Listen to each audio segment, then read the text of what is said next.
Hola, ya que vimos entonces en el video anterior la arteria cerebral media, vamos en esta oportunidad a hablar de la arteria cerebral anterior. Lo vamos a hacer de igual forma que en el video de la arteria cerebral media.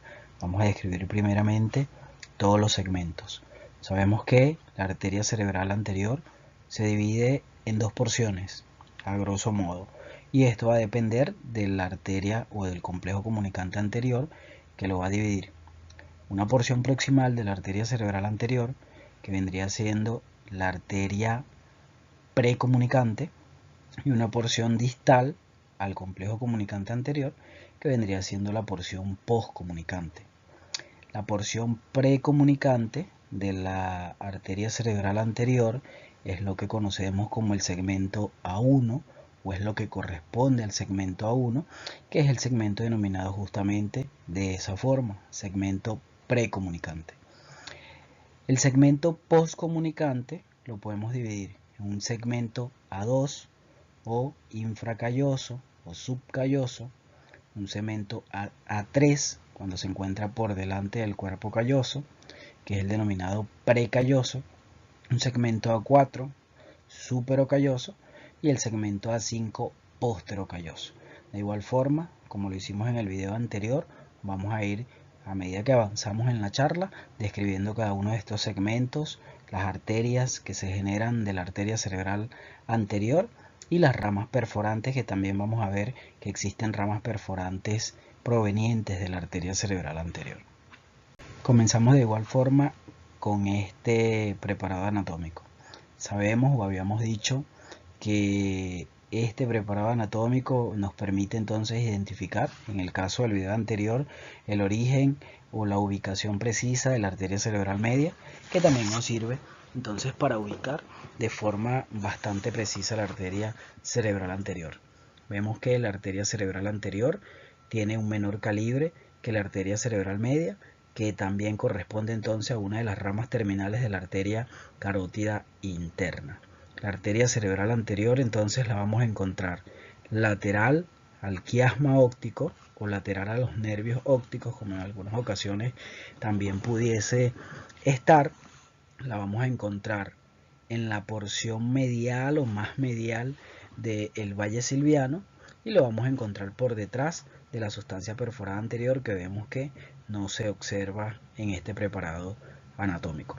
A diferencia de la arteria cerebral media, que ella se extiende profundizándose a través del valle silviano, vemos que la arteria cerebral anterior tiene una dirección más anteromedial, buscando esto que observamos acá, que vendría siendo la cisura o la fisura interhemisférica.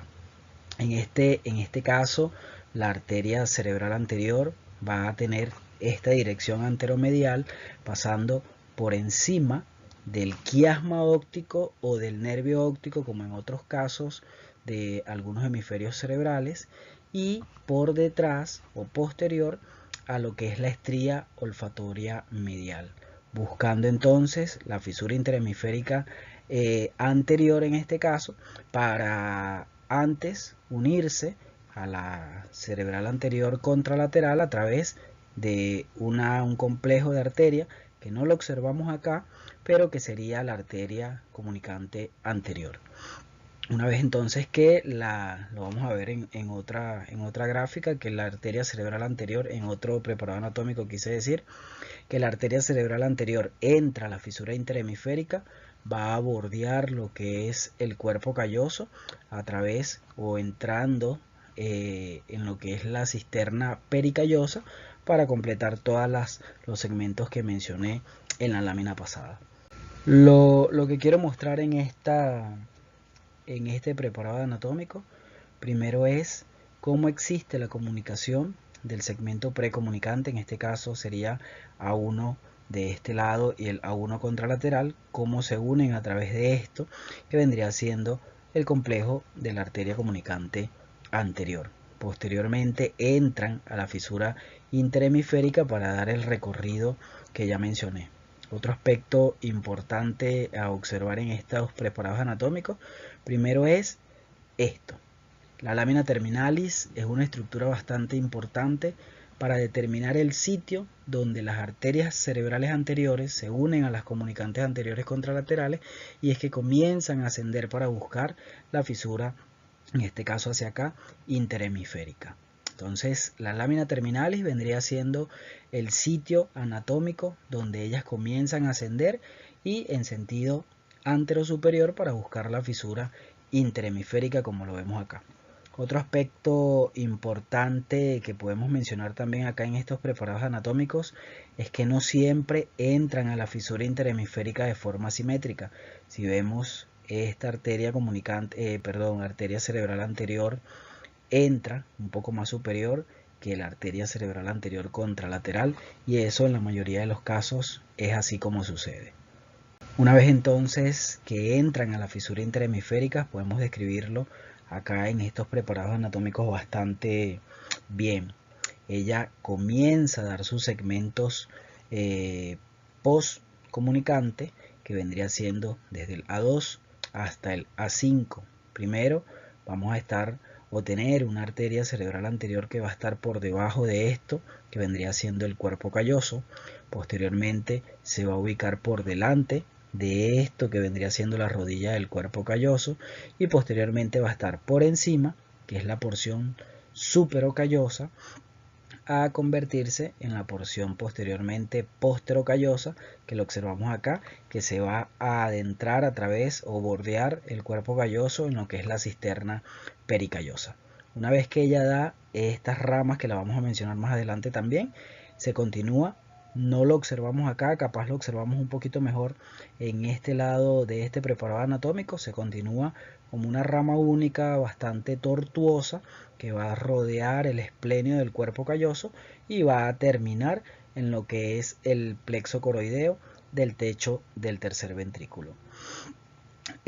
La extensión posterior de las ramas o de la arteria cerebral anterior va a depender de las ramas espleniales, que ya lo vimos también en un video previo, que provienen de la arteria cerebral posterior. Entonces la extensión de las ramas espleniales de la arteria cerebral posterior es lo que va a determinar la extensión posterior de la arteria cerebral anterior.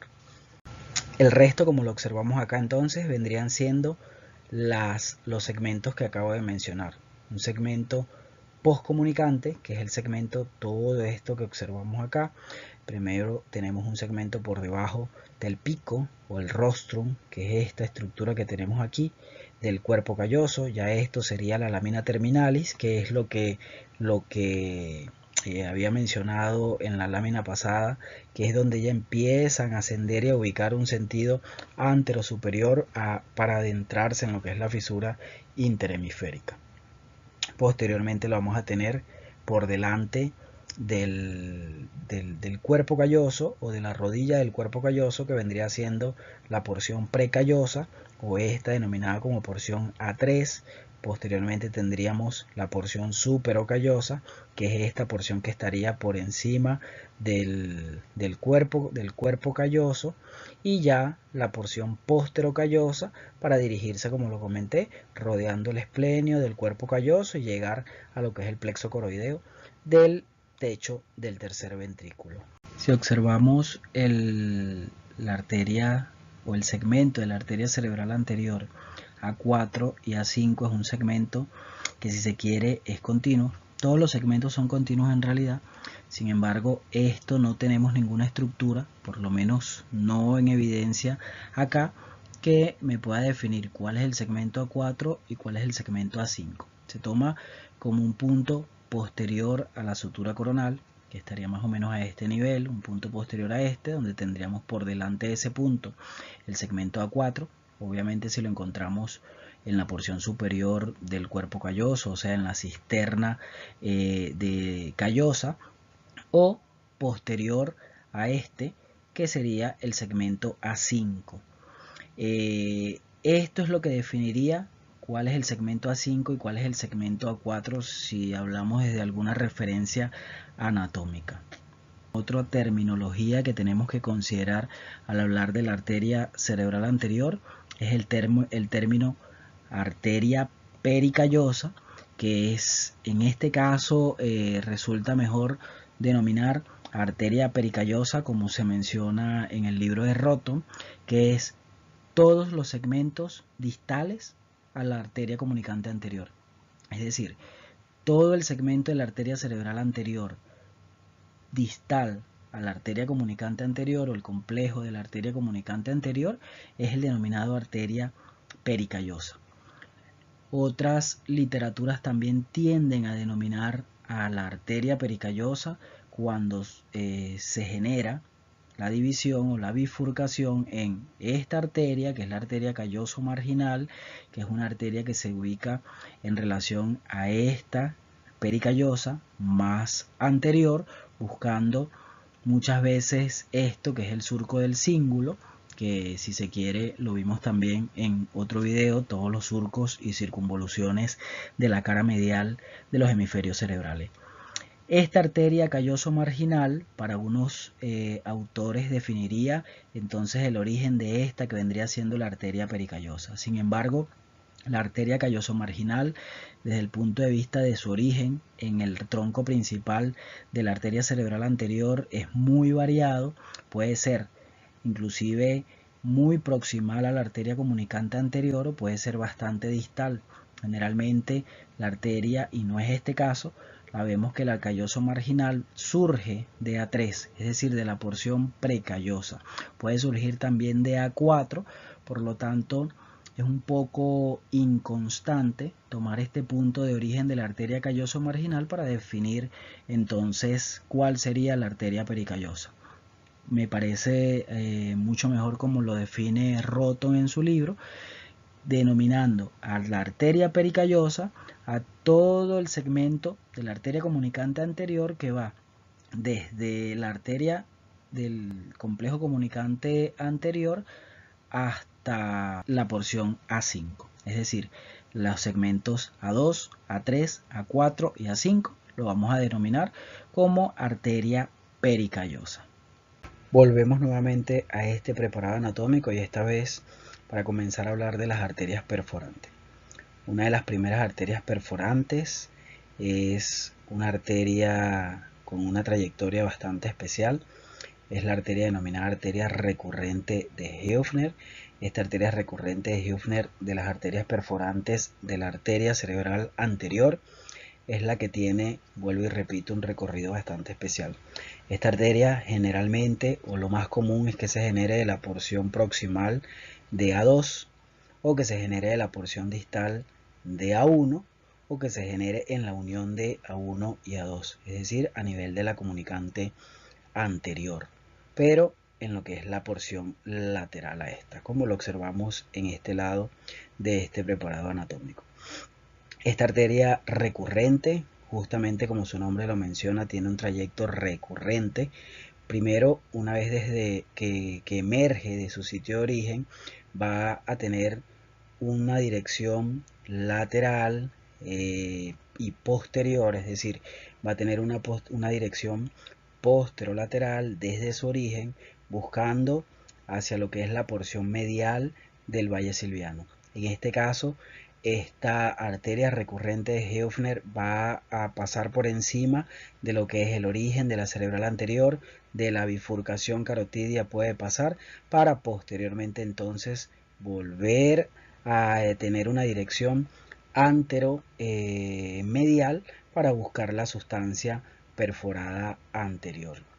La arteria recurrente de Höfner es una arteria que va a irrigar lo que es la porción más anterior del núcleo caudado, va a irrigar también la porción anteroinferior del brazo anterior de la cápsula interna, va a irrigar la porción anterolateral del putamen y la porción lateral del globo pálido.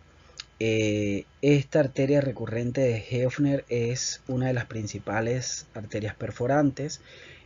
Puede tener también un trayecto hacia la cara basal del lóbulo frontal. Inclusive no todas las ramas que emergen o en las que se divide esta arteria recurrente van a llegar a la sustancia perforada anterior.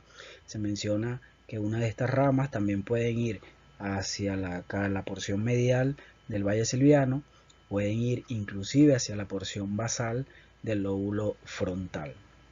Otra de las arterias perforantes se denominan arterias perforantes basales, aquellas arterias que surgen de A1, que surgen a nivel de la comunicante anterior, o que surgen de la comunicante, de A2. Todas estas arterias perforantes van a llegar en un porcentaje de estas hacia la sustancia perforada anterior, irrigando parte de lo que es las estructuras que acabo de mencionar, inclusive a nivel del hipotálamo anterior, y la mayoría de estas arterias que surgen de la porción distal de A1 de la comunicante anterior o de la porción proximal de A2 van a terminar a nivel de la lámina terminalis, a nivel del hipotálamo anterior, a nivel del quiasma óptico, a nivel de los nervios ópticos, de los tractos ópticos que los tendríamos más hacia la parte posterior, inclusive van a irrigar también lo que es la porción anterior del tercer ventrículo.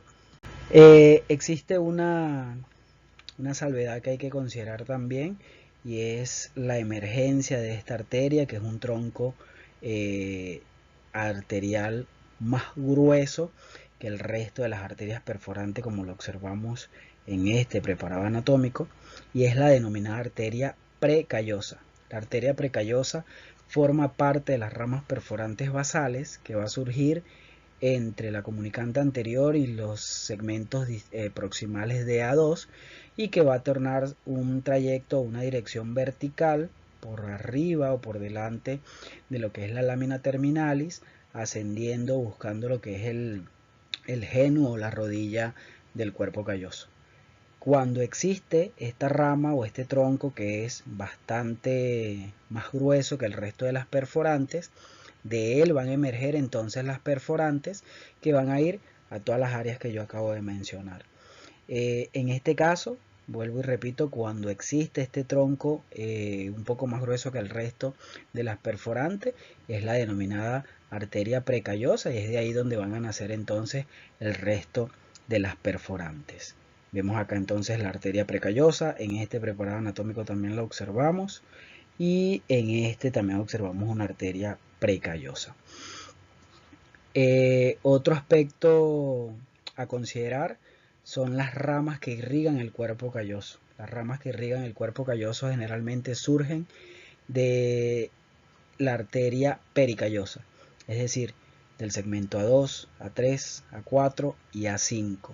Estas ramas que surgen de la arteria pericallosa, como tienen un trayecto, si se quiere, directo hacia el cuerpo calloso para irrigarlo, desde el pico o el rostrum, pasando por la rodilla, pasando por el cuerpo, pasando por el esplenio del cuerpo calloso, se denominan como ramas callosas cortas. En otras ocasiones, estas ramas callosas, aquellas ramas que van a irrigar al cuerpo calloso, lo hacen o emergen desde la arteria calloso marginal, por lo tanto van a tener una dirección más larga o un trayecto más largo para llegar a irrigar el cuerpo calloso. En este caso, estas ramas se denominarían como ramas callosas largas, que de igual forma van a irrigar el cuerpo calloso. Acá vemos las distintas variedades en cuanto a arterias o segmentos A2 de la cerebral anterior, y las ramas perforantes que se originan de todas estas porciones que yo acabo de mencionar, y los sitios a donde ellas van a dirigirse. Como lo comenté, principalmente las ramas que surgen de A2, de la porción proximal de A2 y de la porción distal de A1, van a ir hacia el quiasma óptico, hacia los nervios ópticos, los tractos ópticos. Inclusive me faltó comentar que también van a irrigar el tracto uncinado. La arteria recurrente, como lo mencioné también, puede emitir ramas perforantes hacia la cara basal del lóbulo frontal y hacia la sustancia perforada anterior para irrigar las estructuras que ya mencioné. Pero este es una serie de ejemplos de variedades anatómicas en donde surgen todas estas ramas perforantes para irrigar todas las estructuras ya mencionadas. Las ramas que faltaría entonces por mencionar son las ramas corticales de la arteria cerebral anterior. Las ramas corticales de la arteria cerebral anterior generalmente son 8 ramas que van a irrigar, como ya sabemos, todo lo que es la porción superomedial de la cara superexterna, la cara medial, como lo vemos acá, del lóbulo frontal y el lóbulo parietal, y la cara basal desde su porción medial del lóbulo frontal. Estas ramas desde el polo frontal hacia atrás, entonces tendríamos a la arteria orbitofrontal, a la arteria frontopolar, a las arterias frontales internas. Estas arterias frontales internas se dividen en tres, que sería frontal interna anterior, frontal interna media y frontal interna posterior. Posteriormente entonces le sigue la arteria precentral y la arteria parietal. La arteria parietal se divide en una arteria parietal anterior y una arteria parietal superior, y una arteria parietal inferior, que vendrían siendo las 8 ramas que emergen, o las ramas corticales que emergen de la cerebral anterior para irrigar toda esta porción de corteza cerebral que acabo de mencionar. Y esta ya es una imagen angiográfica para tratar también de observar cómo se ve la arteria cerebral anterior desde el punto de vista angiográfico. En este caso es una imagen AP para observar entonces cómo se visualiza en la línea media la arteria cerebral anterior con todas las ramas que acabo de mencionar. Esta imagen angiográfica podemos observar entonces con bastante detalle la bifurcación carotidia, la arteria cerebral media que estudiamos en el video anterior, el segmento A1 de la arteria cerebral anterior, la arteria comunicante anterior o el complejo de la arteria comunicante anterior. Vemos aquí el segmento A1 contralateral y las arterias o los segmentos de la arteria cerebral anterior distales a la comunicante anterior, con las ramas que va emitiendo. En este caso principalmente se observan son las ramas corticales. Acá observamos en una vista lateral cómo se ve la cerebral anterior. Vemos entonces la arteria pericallosa bordeando acá tendríamos lo que es el cuerpo calloso. Vemos la arteria pericallosa bordeando al cuerpo calloso y observamos un poco más anterior que la pericallosa la arteria calloso marginal, generando también ramas corticales que van a ir a irrigar todas estas porciones que yo mencioné en las láminas anteriores. Y ya no me queda más que agradecerles por ver el video. Ya con esto terminamos todo lo que es la irrigación del sistema nervioso central. Espero les sea de gran ayuda y bueno, los invito a suscribirse. Estén pendientes del resto de los videos que voy a subir tratando de explicar más temas de la anatomía y patologías referentes a la neurocirugía, tratando de explicarlo de una forma bastante fácil pero detallada.